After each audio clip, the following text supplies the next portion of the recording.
तर मित्रांनो, my question to all of you is, तुम्हाला कोणते ऋतू आवडतात? सो माझं सांगायचं झालं तर मला पावसाळा आणि हिवाळा हे 2 ऋतू आवडतात. उन्हाळा बिलकुल आवडत नाही, बिलकुल सहन होत नाही आहे ऊन, खतरनाक. म्हणजे भाई बाहेर निघालं म्हणजे घरी जरी असलं इतक्या झळ्या लागतात ना. कारण की याचं कारण आहे की हे जे आपलं निसर्गातले जे झाडं आहेत ना ते पूर्णपणे कमी झालेत. त्याचेच हे परिणाम आपल्याला आता भोगावे लागत आहेत. खूप ऊन सहन न होणारं हे आता दिसतंय का चहूबाजूनी. हे इकडं पूर्ण झाडं मोठाले. आता हे जे छोट्या छोट्या झाडं दिसत आहे ना ते ऑलरेडी ना तोडलेले होते खूप वर्षापूर्वी. ते आता झाले थोडेसे मोठे. बट हे पूर्ण असे मोठाले त्या वेड्या भाबळी वगैरे असे लिंबाचे झाडं खूप झाडं होते. खूप म्हणजे तेव्हा गरमत वगैरे नव्हतं. आणि हे जे बांध वगैरे आहेत ना सगळे, त्या बांधाला वगैरे सगळे पूर्णपणे झाडं असायचे, चिंचाचे मोठमोठाले खूप असे जुन्या काळातले. बट काय करणार ते आता शेतीमुळे ना सर्व तोडून टाकले. म्हणजे आता आपण पण त्यांना शेतकऱ्यांना काय बोलू शकत नाही. ते म्हणजे का तोडतात ते, कारण की त्या झाडामुळे जे बांधावरती वगैरे असतात ना त्यांनी वसवा होतो आणि जे पीक आहे मग ते येत नाही. सो काय आता कोणालाच काही बोलू शकत नाही आपण. अशा प्रकारे आता हे जे आहे ना झाड, हे समोरचं जे उंच, एक मिनिट, हां, हे निलगिरीचं झाड आहे ते 2दा तोडलेले, पुन्हा इतकं उंच गेलेलं आहे ते पण आता दुर्मिळ झालेलं आहे. निलगिरीचं झाड जस्ट कुठे पाहायला मिळतं.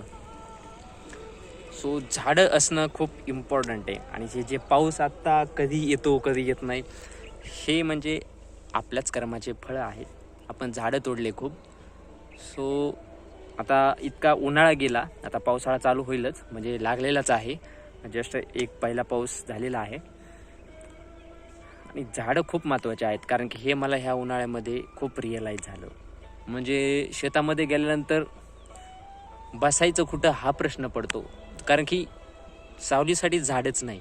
आणि जेव्हा झाडं होते ना तेव्हा आपण म्हणजे मी एक्सपिरियन्स केलं. मी बसायचो कुठेही कोणत्याही झाडाखाली. झोप खतरनाकमध्ये येते.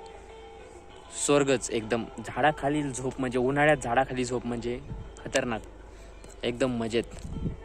सो आता तसं काही राहिलेलं नाही. हेच आता कसं तरी ना, हे जे समोरचं दिसतंय हे जांभळीचं झाड आहे. याच्या शेजारी 2-3 अजून जांभळीचे होते, पण ते वसव्याच्या कारणाने तोडले. पण ज्यांचं चाललं होतं हे पण झाड तोडायचं यांनी, पण ठीक आहे. पण मी त्यांना म्हटलं नाही, हे तरी राहू द्या यार, हे तरी राहू द्या सावलीसाठी. कारण की इथं हे पहा खाली वरती इकडे तिकडे झाड नाही आहे. हे सोडून मग दुसरं चांगलं सावलीसाठी उन्हाळ्यामध्ये यांची किंमत कळते खूप. जर हे झाडं जेव्हा पूर्णपणे नष्ट होतील ना तेव्हा आपलं म्हणजे मनुष्यच नष्ट होईल. जर आपण झाडं लावले तर पुन्हा मनुष्य जास्त वय जगेल.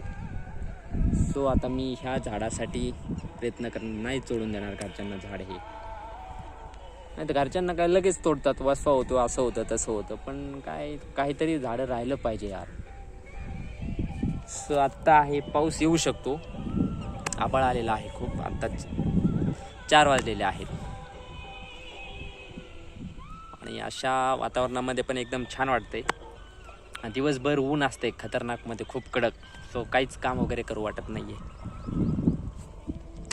तिकडं जे चाललेली आहे ते आमच्या काका आहेत ना, त्या काकांची लेवल चाललेली आहे. शेतीची माती गोळा करतायत रानातली आणि गाळ आणून तिथं टाकायचं आहे मग नदीमधला.